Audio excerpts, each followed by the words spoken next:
নমস্কার। আমরা পুরী বেড়াতে গিয়ে পুরীর সূর্যোদয় এবং পুরীর যে ভোরের সমুদ্র, সেই ভোরের সমুদ্রে বেড়াতে গিয়ে যে পরিস্থিতি আমরা দেখেছিলাম এবং সূর্যোদয়টা যেটা আমার ক্যামেরায় ধরা পড়েছে, সেইগুলোই আপনাদের দেখাবো।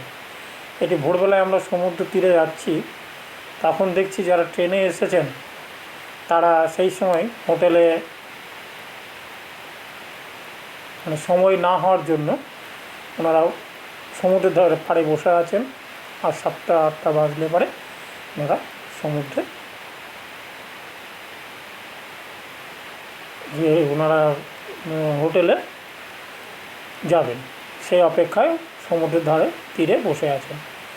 দেখুন, এটা গৌরাঙ্গ স্ট্যাচু, যেখানে আমাদের পুরীর সবথেকে প্রধান জায়গা সমুদ্র তীর গৌরাঙ্গ স্ট্যাচু। এখানে দুটো স্ট্যাচু আছে, রাস্তায় সমুদ্রের ধারে একটি, রাস্তায় মধ্যখানে একটি। এটা আমার এটাতে একটি স্ট্যাচু ধরা পড়েছে। এটা হচ্ছে আমাদের বাঙালির গৌরব, আমাদের বাঙালির সে ভগবান শ্রী গৌরাঙ্গ মহাপ্রভু। গৌরাঙ্গ মহাপ্রভু দর্শনের পরে আমরা আস্তে আস্তে সমুদ্রের তীরে, ভোরের আলো তখনও বেরোয়নি, অন্ধকার হয়ে আছে। লাইটের আলোতে দেখুন যে বিচ মার্কেট, সেই মার্কেটটি সব বন্ধ হয়ে আছে, সব পলিথিন দিয়ে ঢেকে সবুজ দোকানগুলো সব নিজের মতো করে রেখে গেছেন। এই দোকানগুলো ঠিক আবার যখন সন্ধ্যা হবে তখন খুলবে, সারাদিন এইভাবেই থাকবে। সন্ধ্যার পূর্ব মুহূর্তে এই দোকানগুলো খোলে। আমার আরও ভিডিও আছে, সেই ভিডিওতে আপনাদের এই বিচ মার্কেটের সৌন্দর্য আমি আপনাদের দেখাবো। আপনারা পরপর এই ভিডিওগুলো দেখবেন, তাহলে দেখতে পাবেন। আমরা আস্তে আস্তে ভোরের সমুদ্রের তীরে যেতে চলেছি, আস্তে আস্তে যাচ্ছি। এখন দূর থেকে অন্ধকারের মধ্যে সমুদ্রের যে লেলিহান যে সমুদ্রের শিখা বা সমুদ্রের জলোচ্ছ্বাস, সেগুলো পুরো বোঝা যাচ্ছে, কিন্তু তখনও অন্ধকার হয়ে আছে পুরোটা। যার জন্যে ক্যামেরায় যেটুকু পরিষ্কার আমি করতে পেরেছি সেটুকু আপনাদের করে ভোরের সমুদ্রের যে লেলিহান শিখাগুলো দেখা যাচ্ছে, সেই জলরাশি বা জলোচ্ছ্বাস আপনাদের আমি দেখানোর চেষ্টা করছি।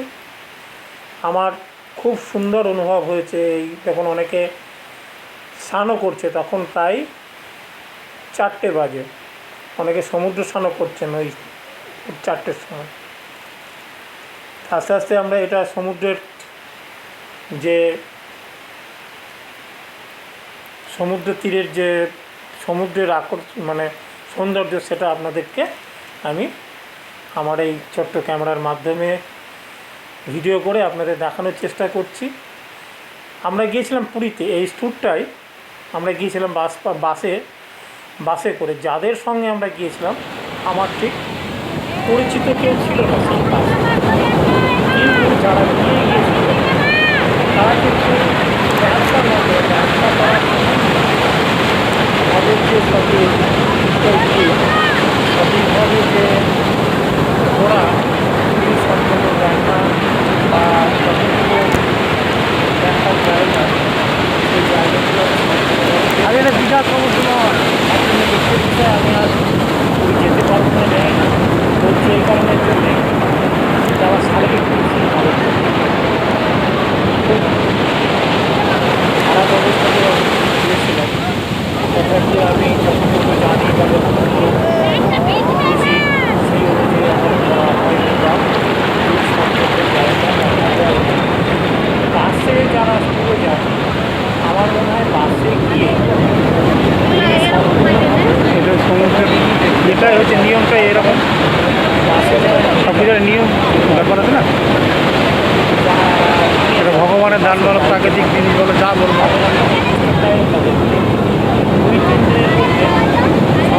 এই যে জলোচ্ছ্বাসটা না, এই জল তো কুল কিনারা নেই, যে জলটা পরপর অটোমেটিক স্রোতের সৃষ্টি হচ্ছে, সেইটা ওকে ঠেলছে ওকে ঠেলে ঠেলে দিচ্ছে।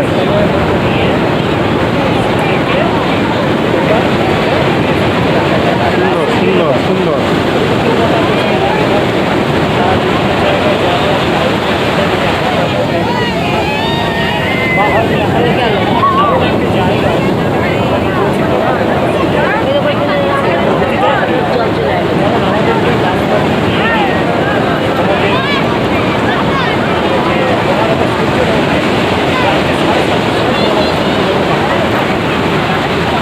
এই ইয়েটা কতটা খতরনাক, দীঘার মতো আবার খতরনাক। দীঘা অতিরিক্ত ইয়ে হয় মানে স্রোত সৃষ্টি, এটা অতটা না, সমতলাও তো এটা অনেকটা ইয়ে আছে, যার জন্য সেই মুহূর্তে যদি আমরা বলবো যে সেই পয়সা তারা অর্ধেক খরচে পারে, অথচ সুস্থভাবে আরও 3 দিন, মানে বাসে গেলে 3 দিন, আরও 3 দিন পুরোদের থেকে 6 দিন 7 দিন থেকে বাড়ি ঘুরে যাবে। এইটা আমার বলার যে যারা পুরী ঘুরতে যাবেন তারা চেষ্টা করবেন ট্রেনে গিয়ে পুরী যাওয়া, তাতে আপনার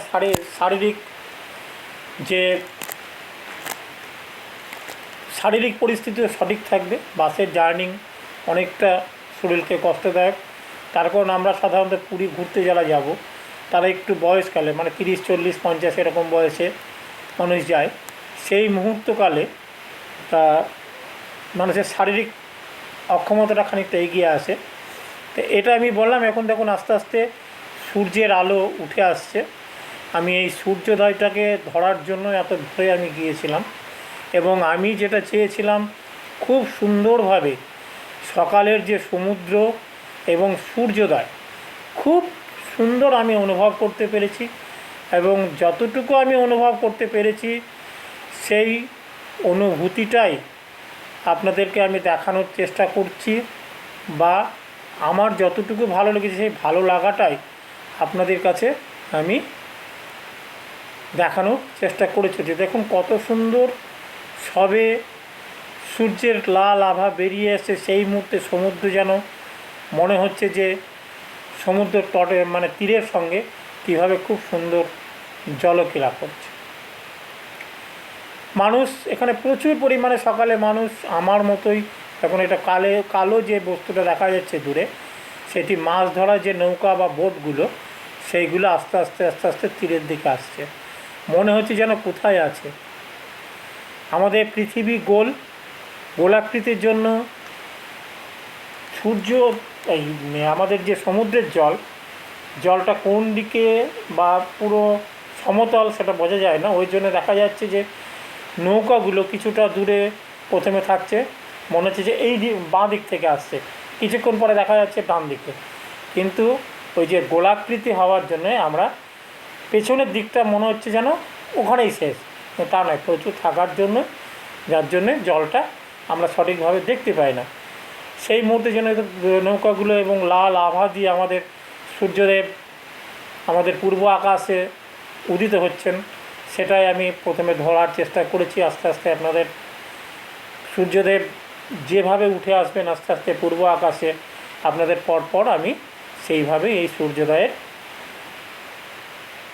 দৃশ্যগুলো আপনাদের সামনে তুলে ধরব।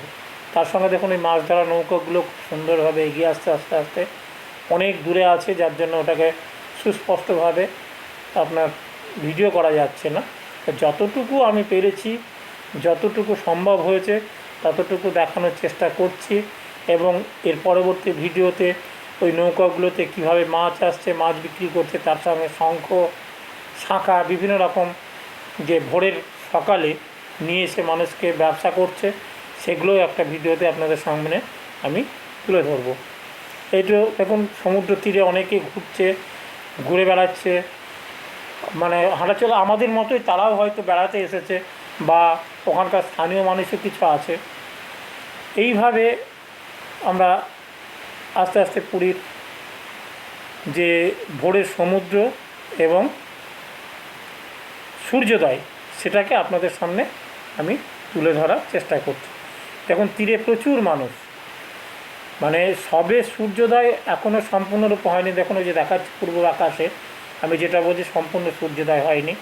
সূর্যদেব আস্তে আস্তে পূর্ব আকাশ উদিত হচ্ছেন, খুব সুন্দরভাবে আস্তে আস্তে উঠে আসছেন, এবং যতটুকু যেভাবে উনি আমাদের সামনে প্রস্ফুটিত হচ্ছে আমি ক্যামেরার মাধ্যমে সেইটুকুই আপনাদের দেখানোর চেষ্টা করছি। দেখুন সূর্যোদয় হচ্ছে, তার সঙ্গে সমুদ্রের ঢেউ, মানে মনে হচ্ছে যেন জিহ্বা মেলে লক লক করে আমাদের সমুদ্র তটের দিকে এগিয়ে আসছে।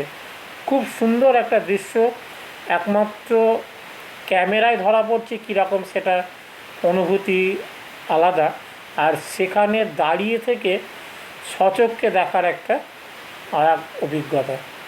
আস্তে আস্তে দেখুন যেই সূর্যোদয় হচ্ছে এবং আস্তে আস্তে সূর্যটা দেখুন বড় হচ্ছে এবং সঙ্গে আলো প্রস্ফুটিত হচ্ছে বেশিভাবে, ততই সমুদ্রের তীরে মানুষের আনাগোনা বেড়ে যাচ্ছে।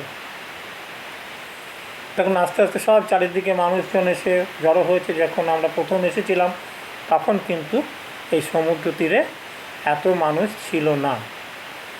আস্তে আস্তে তারা এসেছে, আরও আসবে।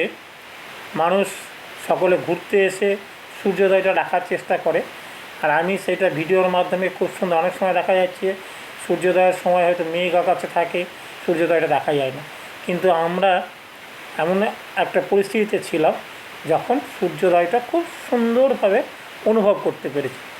যতটুকু পারলাম আপনাদের আমি দেখানোর চেষ্টা করলাম, এবং আরও পরপর ভিডিও যতটুকু আমি ঘুরেছি দেখিয়েছি সেই ভিডিওগুলো আপনাদের দেখাবো। এই আশা, এই আকাঙ্ক্ষা মনের মধ্যে নিয়ে অসুস্থতার মধ্যেও আমি ঘুরতে গিয়ে এই ভিডিওগুলো আপনাদের সামনে আমি তুলে ধরছি শুধুমাত্র আপনাদের দেখানোর জন্য। যাক, এই ভিডিওটি আর আমি দীর্ঘায়িত করব না। সূর্যোদয়ের শেষ মুহূর্তটা দেখিয়ে আমি আমার ভিডিওটা শেষ করব, এবং আবার আপনাদের সামনে নতুন ভিডিও নিয়ে এসে আবার আপনাদের নতুনভাবে সাক্ষাৎ করব। এই আশা, এই আকাঙ্ক্ষা নিয়ে আমি এই ভিডিও শেষ করব। তার সঙ্গে আমি এই সূর্যোদয়ের মুহূর্তগুলো, তার সঙ্গে উঠে চড়া বা এইসবগুলো যে সকালবেলার কিছুটা দৃশ্য আপনাদের সামনে তুলে ধরে আমি এই ভিডিওটি শেষ করার চেষ্টা করছি। নমস্কার, সকলে ভালো থাকবেন, সুখে থাকবেন, দেখা হবে নতুন ভিডিওতে।